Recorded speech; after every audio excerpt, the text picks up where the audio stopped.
5 Monks and Distractions. Once upon a time, a lama who was working in a faraway monastery in a village wrote a letter to the chief monk of the monastery. In the letter, he wrote, "Please send one more lama. We need him here." The chief monk called all his disciples and read that letter in front of them. Then he said, "I would like to send 5 of you." One lama asked, "But why 5 when he has asked only for 1? The chief replied, "You will know later. If I send 5 lamas, then it is not certain that even one will reach because the way is long and distractions are hundreds." The disciples laughed as they thought it was stupid to send 5 monks when they have asked for 1.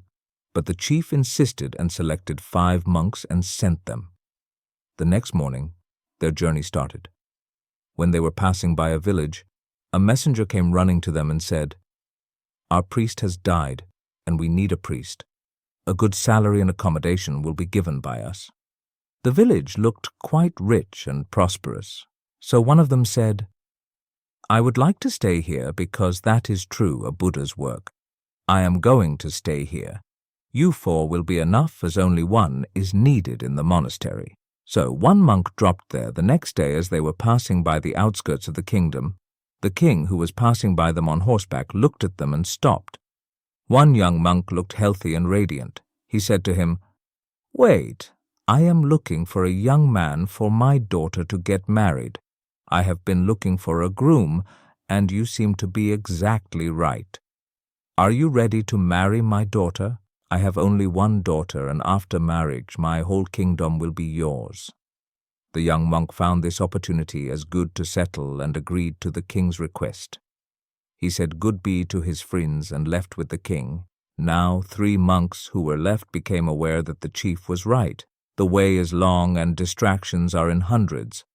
3 decided that they will be careful and not to be distracted by any such distractions. However, deep down, they were jealous of the 2 monks who left them. The 3rd night, they lost their way. At night, they could see only 1 light lamp. They went in that direction and somehow reached it there. When they knocked on the door, a young girl came out. She greeted and welcomed them and said, "You are sent by God because I was alone and waiting for my mother and father to return, but they are not back. I was afraid to be alone. Please stay with me until my parents return." The next morning they had to leave, but one of them had fallen in love with that young girl and said, "Her parents haven't returned yet. I can't go until her parents are back." The other 2 tried hard to convince him, but he refused to listen. 2 monks who were left carried on with their journey. The next morning when they were passing by a village, they got surrounded by a crowd because the village was atheistic and did not believe in Buddha. They challenged them to prove what Buddha says is true. One of the great scholars from the village arrived and challenged them with his knowledge. One of them accepted the challenge. The other one asked, "What are you doing? Who knows how long it will take? We have to reach the monastery." The monk replied, "Even if my whole life is wasted, I will stay here and take the challenge. I am a devotee of Buddha, and this man has challenged his philosophies. I will convince this village. You can go. In fact, only 1 is needed." It was not just a challenge to Buddha, but was a challenge to the monk's ego, so he stayed there. In the end, only 1 monk was able to reach his destination. The Raven's Tale. Once upon a time, a raven was very unhappy with his life. One day he started crying while sitting on a branch of a tree. A monk was sitting under the tree. Just then, a drop of the raven's tear fell on the monk's cheek. The monk raised his head and saw that a raven was crying. The monk asked him, "What's the matter, my friend? Why are you crying?"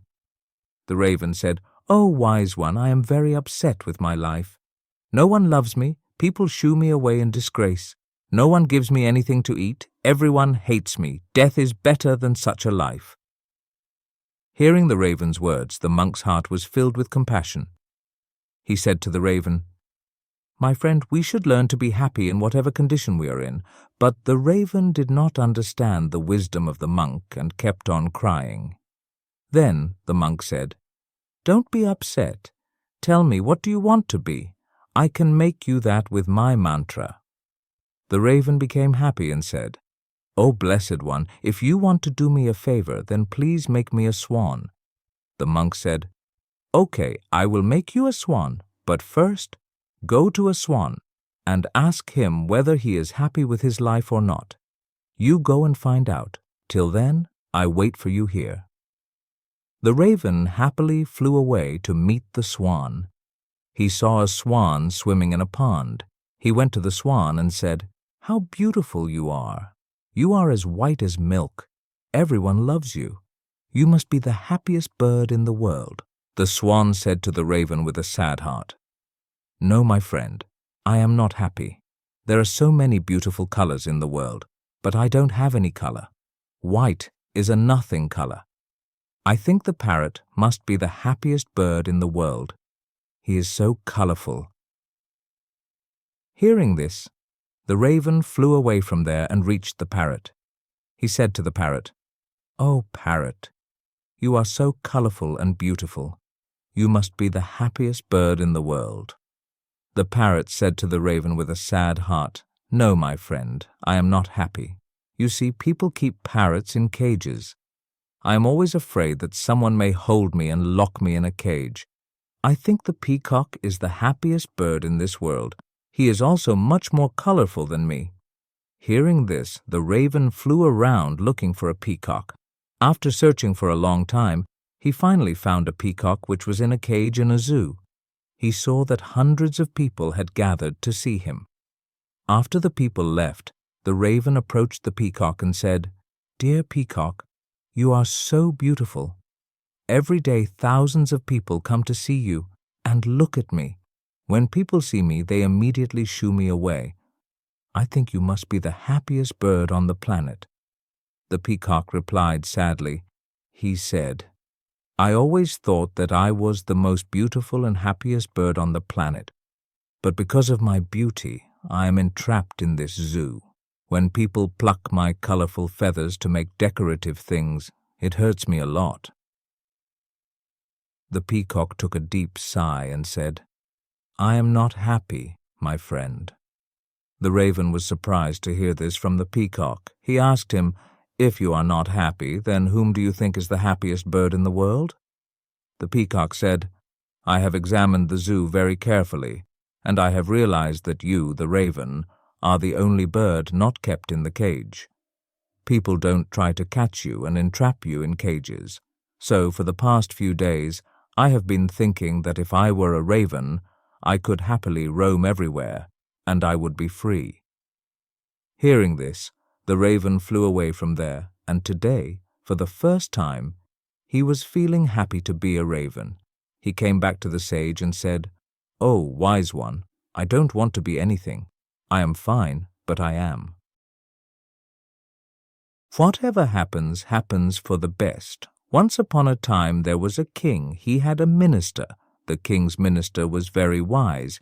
He often used to say that whatever happens, happens for good. Once the king was cleaning his sword. The minister was also sitting next to him. Suddenly the sword fell on the king's feet, and one finger of his foot was cut off. Just then the minister said, "Whatever happens, happens for good." The king was very angry on hearing this. He asked the minister, "My toe finger is cut off, and you are saying that it has happened for good. What is good in it?" The king got angry and ordered the minister to be imprisoned in jail. The minister did not feel sorrow for this, and while leaving for jail, he again said, "Whatever happens, happens for good." The king was amazed to hear this. He thought, "How strange a person he is. He is going to jail and saying that whatever happens, happens for good." Anyways, 2 months passed after this incident. One day the king went for hunting with his soldiers, riding on horses. They all went inside the dense forest. The king, while chasing a deer, went more into the deep forest and got separated from his soldiers. However, he could not catch the deer, but he lost his way and got lost in the dense forest. When the king realized this, he started looking for a way out of the forest. Suddenly the king was surrounded by a group of tribals living in that forest. The tribe of those tribals was neither in the king's kingdom, nor did they recognize the king. So they captured the king and took him to their tribe. Those tribals were looking for a human whom they could kill and sacrifice to appease their deity. The king was pleading with them to release him, but those tribals did not understand the language of the king. They started playing drums in happiness, bathed the king, dressed him in new clothes, put a rosary of flowers around his neck, and made him ready to be sacrificed. Just when they were about to kill the king, the head of the tribe saw that one finger of the king's feet was cut off. Seeing this, he ordered all the drums to be stopped and said, "This man cannot be sacrificed because he is incomplete. And if an incomplete human is sacrificed, the deity will become angry instead of being happy." So they decided to leave the king. The king happily returned to his palace. After coming back, he thought, if one finger of my foot had not been cut off, then those tribals would have killed me. It means the minister was right. Whatever happened, happened for good. He ordered the soldiers to get the minister out of the jail. He gave him back his minister's position and asked, "Minister, tell me that my finger was cut on that day, and it happened for my good. I have understood this. But you were jailed for 2 months, and you had to suffer so much. What good happened to you?" The minister smiled and said, "My lord, I was your prime minister, and I used to be always with you. Had I not been in jail, then I would have been with you that day also. They left you after seeing your cut finger, but sir, my body was complete, and if I was with you, they would have definitely sacrificed me. That's why it was good that I was not with you that day and I was in jail. It saved your life and saved my life also. That's why I always say that whatever happens, happens for good." The Wise Sparrow. Once there was a farmer. Once he planted his crops, and soon after this his sparrow built a nest in between fields. Just after some time, the sparrow laid eggs in the nest. Soon little sparrows came out of those eggs and started to live happily with their mother sparrow. The sparrow used to go daily into the forest to feed her little children. One day, when she came back from the forest, she found that her children were very scared. She asked them, "What happened, my children? Why are you so scared?" They said, "Mother, the farmer came here today and he was talking about harvesting. He was saying tomorrow he will send his sons to cut the crops." Then they said, "Mother, where shall we go after the crops have been cut? We are not even able to fly right now." After listening to her children, the mother sparrow said, "Don't worry, my children. Nobody will come tomorrow to cut the crops, so please don't be afraid." The next day, it exactly happened as the sparrow said. No one came there to cut the crops. Many days passed like this, but no one came there to cut the crops. Everything was going well. The sparrow's children were very happy. One day again, when the sparrow returned from the forest, she was again shocked to see her children's faces. They were so scared again. The sparrow asked them the reason behind their fear. They said, "Oh, mother, the farmer came here today and he was talking about crop harvesting again. Today he was saying tomorrow he will send the laborers to cut the crops." After listening to them, the sparrow again said, "Don't worry, my children. No one will come tomorrow to harvest the crops." The next day, again the same happened as the sparrow said. No one came there to cut the crops. Many days passed like this again. One day, when the sparrow came back from the forest, her children told her, they said, "Mother, today the farmer again came, and he was talking about harvesting crops. But as usual, we know that no one will come here to harvest the crops." The mother sparrow asked them to explain the whole incident. The children said, "Mother, today again the farmer came here, and he was talking that he has wasted a lot of his time depending on others, and he said that tomorrow he will come to cut the crops by himself." After listening to these, the mother sparrow got worried. She said, "Children, we will have to leave this place immediately and make our nest in some other place because tomorrow the farmer will definitely come for harvesting crops." The children said, "But mother, the farmer has been saying this for the last several days, but every time no one comes for harvesting. Why are you sure that this time the farmer will come for harvesting?" The mother sparrow said, "For the first time, the farmer was dependent on his sons to complete the work. The second time, he was dependent on the laborers to get the work done. And when you depend on others to get your work done, your work can never be completed. But this time he has decided to do it himself. Therefore, tomorrow he will definitely come and harvest his crops. The children were able to fly by now. They all flew away from there and made their nest in another place. The next day the farmer came to the fields and started harvesting, but by then the bird and its children had left the field. The rice pounder. Once there was a big monastery in one part of China where about 500 monks lived. They were all practicing the path of self-realization under their master. One day a man went to the monastery to become a disciple. He said to the Zen master, "Sir, I want to know myself. I want to know the truth." The Zen master looked at him and said, "If you want to know the truth, then you will have to put your whole life at stake. It may take your whole life to know the truth, and still, there is no guarantee that in this lifetime you will get to know the truth. Are you ready for that?" The disciple said, "Sir, I have come here not to turn back. I am ready for it." The master said, "If that is so, then do one thing. There are 500 monks in this monastery. You take care of their rice pounding. Just keep beating rice from morning till evening. When you get tired, go to sleep. And when you wake up in the morning, then again start pounding rice. Don't do anything else. Don't think about anything else. Just follow this path. Also, don't come to me again. I will come to you myself when needed." The young man started pounding rice as per the instructions of his master. There were 500 disciples in that monastery. All of them needed food at times. Therefore, he would get up early in the morning and start pounding rice till night.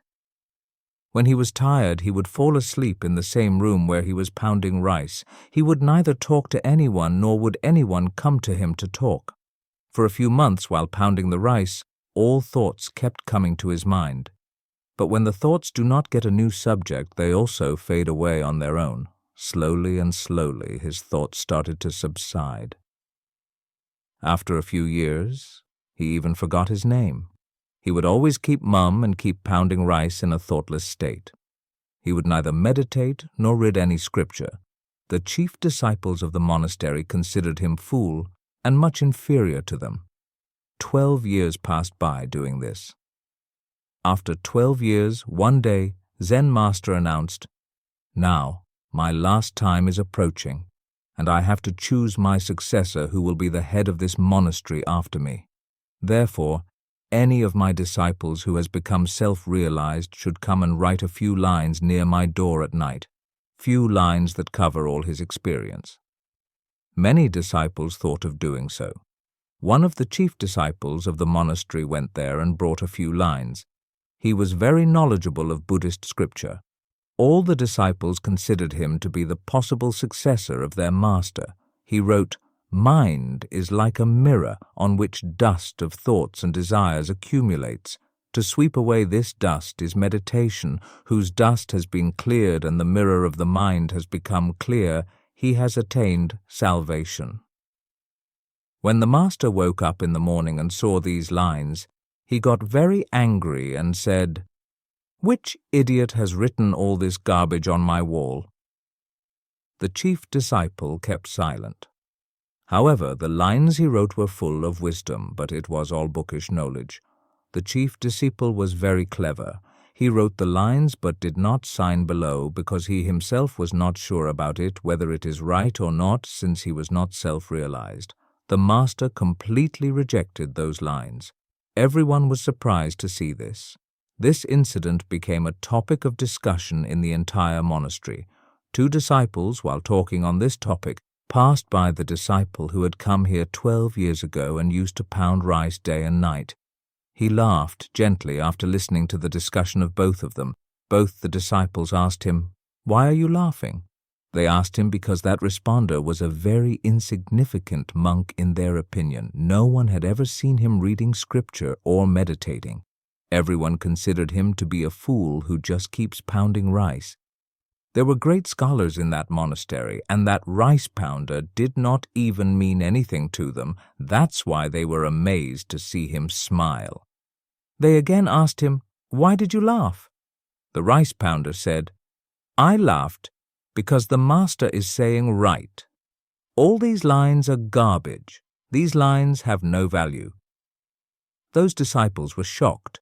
They asked him, "Can you write some lines which are better than this?" The rice pounder said, "Well, I can't write because I am illiterate, but yes, I can say a few lines, and if you can write those lines, then I am ready to go with you." They agreed. So they went near the master's room. The rice pounder said a few lines, and the other disciple wrote it on the wall and wrote "Rice pounder" below those lines. They were expecting the same reaction from their master again. The lines which he told to write were amazing, and those lines were, "Mind is just an illusion. There is neither mind nor there is any mirror of the mind. And when the mind does not exist, where will the dust settle? He who knows this has known the truth." When the master saw these lines, he got up in the middle of the night and came to the young responder while he was asleep. He woke him up and said, "Take this. Take my stick and take my robe. From today onwards, you are my successor, but leave this monastery right now and go some far away from here. I know that there are so many scholars in this monastery who consider themselves to be superior to you. They will kill you because they cannot tolerate the fact that a simple responder has become enlightened, whereas they could not be. You have got all that I have, and you have got it while pounding rice, and I know that wherever you will go, people will start coming to you, because when a flower blooms, its fragrance starts spreading everywhere." That responder touched the feet of his master and left from there in the night. Music. If we see in our lives, we will find that many people think that meditation can only be done by sitting at one place with closed eyes, but in reality it is not like that. Meditation can be practiced even while walking. Meditation can also be done even while doing some work. The real meaning of meditation is that whatever you are doing, you are so engrossed in that you are not even aware of your body. Just like that rice pounder who became so engrossed in pounding rice that he did not have any sense of himself. And one day, while pounding rice, he attained self-realization. Similarly, Zen means to be in the present moment all the time and not to think of anything, because the mind exists as long as there are thoughts. When there will be no thought, then the mind will also vanish. And when the mind is no more, then only your pure self will remain. In fact, we do not need to do any other spiritual practice to know our true nature. We just need to be completely lost in whatever we are doing. Be so engrossed in your work that your work becomes meditation. The wise monk and the struggling student. Once upon a time there lived a young boy in a town. He was very weak in studies, because of which he used to get very low marks in exams. In the eyes of all the teachers of the school, he had a very poor image. The teachers did not like him, and his classmates used to make fun of him. His self-confidence was also very low due to being weak in studies. Due to this, his parents were also very upset. He himself was very troubled due to the image of being a bad student in the school. Often he would try to study hard, but after some time he would get bored and did not feel like studying. His mind was very restless, due to which he was not able to focus and study for long hours. He wanted to improve himself, but he did not know how he can improve himself. One day, one of his friends told him that a Zen monk was staying for a few days near their town. It is said that he is very wise. "You go to him and meet him. Maybe he can help you," the friend suggested. The next day, the young boy rushed to the monk's place early in the morning. When he reached there, the Zen monk was meditating. The young boy sat in front of him and waited for the monk to come to his senses. After some time, when the monk opened his eyes, the boy bowed down to him. The Zen monk looked at the boy compassionately and asked him the reason for coming. The boy started sobbing and said, "Sir, please help me. I am very weak in studies. Whenever the teacher teaches something in the class, I do not understand anything. When I try to study at home, I don't feel like studying, and after a while I stopped studying. Due to this, I have a very poor image in my school. I don't understand what to do. Please help me." The Zen monk consoled him and said, Don't worry, my friend. There are many students like you who are facing this problem, but I am happy that you want to improve on it. Therefore, today I will give you some tips by following which you can not only increase the focus of your mind, but also study more in less time. Therefore, listen carefully. The boy started listening carefully as the Zen monk continued. He said, "First, stop considering yourself unworthy. Stop judging yourself by the judgment of others. Our mind is very powerful. We become what we think. If you will think yourself unworthy, then you will become unworthy. And if you will consider yourself worthy, then you will become worthy. Therefore, always believe that you are not less than anyone and are completely capable. Second, increase your focus with meditation. If you want to study more in less time and want to memorize what you read once, then you have to increase your focus. To increase focus, you should start doing meditation by focusing your full attention on your breath. During meditation, your concentration will increase. Apart from this, you can also practice backward countdown while meditating to increase your focus. For that, when you breathe in, watch your breath or recite any mantra in your mind, and when you breathe out, count 50 in your mind. Then again, when you breathe in, watch your breath or recite any mantra in your mind, and when you breathe out, count 49. Like this, count backward from 50 to 1. This will increase the focus of your mind. When your focus will increase, then you will be able to study more in less time. Third, discipline yourself. If you want to do well in study, then you must discipline yourself. Make a schedule of your whole day which includes eating at a fixed time, sleeping at a fixed time, waking up at a fixed time, and studying at a fixed time. Every day, you will have to fix your studying hours, and then you have to study every day during the same time. When we do any work every day at a certain time, then our body gets ready for that work at that time. For example, suppose if you sleep at 9 o'clock every night, then whenever it will be 9 o'clock at night, you will start feeling sleepy. Similarly, if you will study at a certain time every day, then your mind will become ready to grab knowledge at that time. Therefore, make a schedule of your daily routine and do all your works according to that schedule. By doing this, your life will become disciplined, and only a disciplined life can move on the path of progress. Fourth, always be present and alert in your classroom learning. Always begins in the classroom. If you will not be present and alert in your classroom, then you will not be able to understand what your teacher has taught. And if you will be alert in your classroom and understand what your teacher has taught, then after going back home you will have to only revise it, and thus you will not have to study for long hours at your home and can spend that time in some other activities. Therefore, never skip your class and always try to be present and alert in your class. And if you do not understand anything, then never hesitate to ask your teacher. Fifth, take care of your physical health and mental health. It is very important for a student to have good physical and mental health. Balanced diet and exercise can give you good physical and mental health. You must know the right amount of food you need to eat according to your body. Never take heavy meals before you sit to study. Rather take light and easily digestible food before you sit for study. Include soaked almonds, dry fruits, and pumpkin seeds in your daily diet. This will give strength to your brain and increase your memory. Some herbs like Brahmi, Shankpushpi, and Ashwagandha can increase your brain power and improve your mental health. It will not only reduce your stress level, but also enhance the quality of your sleep. And if you will get deep sleep every night, then you will be more alert during the day and be able to concentrate on your study.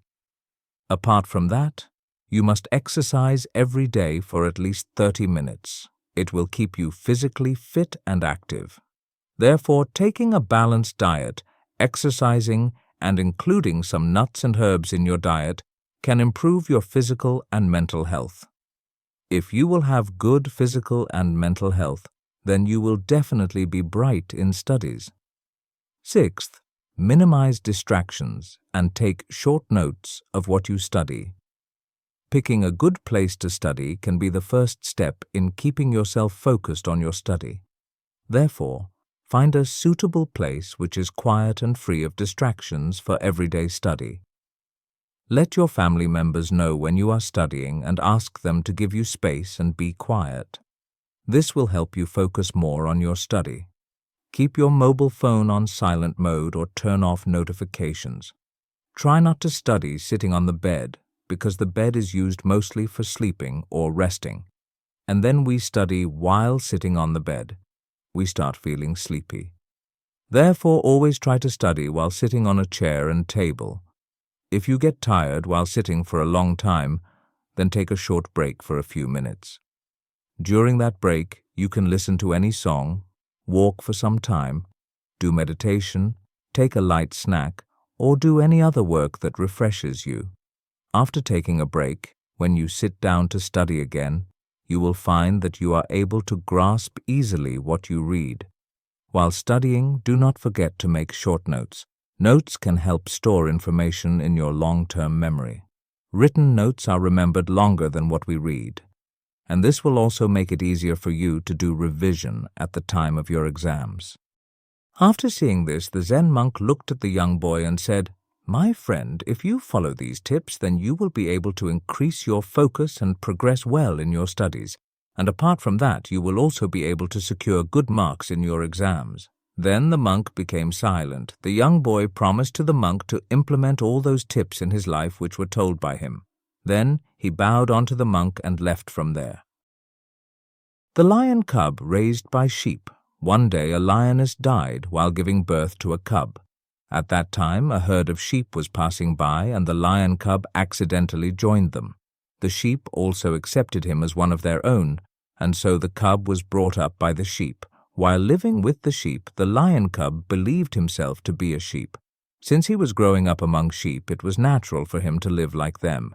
He believed that he was a sheep and became vegetarian, joyfully eating grass. He had no conception of what a lion was, not even in his dreams. Surrounded by sheep and only sheep, he had never roared like a lion, nor had he ever been alone like one.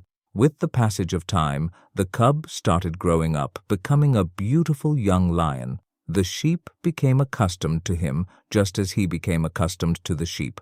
But one day, a lion attacked the herd.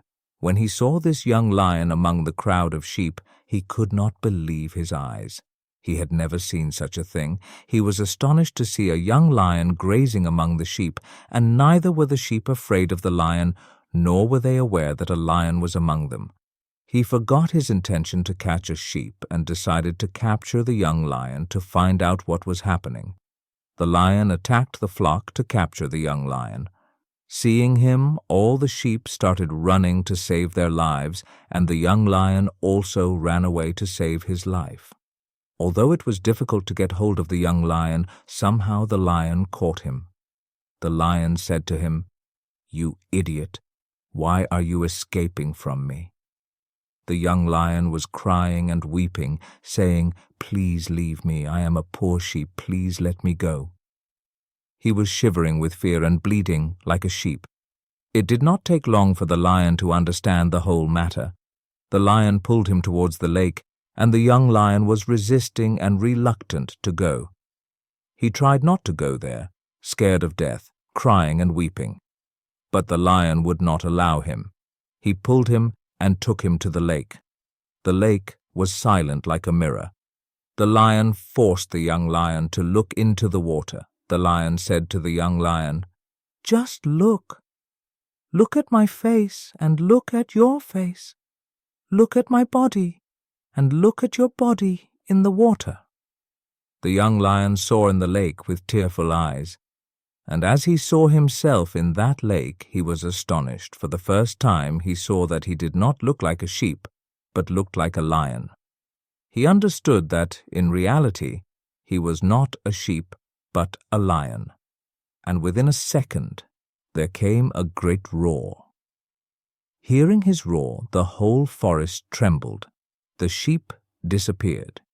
He was a totally different being now. He recognized himself. The identification with sheep was not a reality. It was just a mental concept.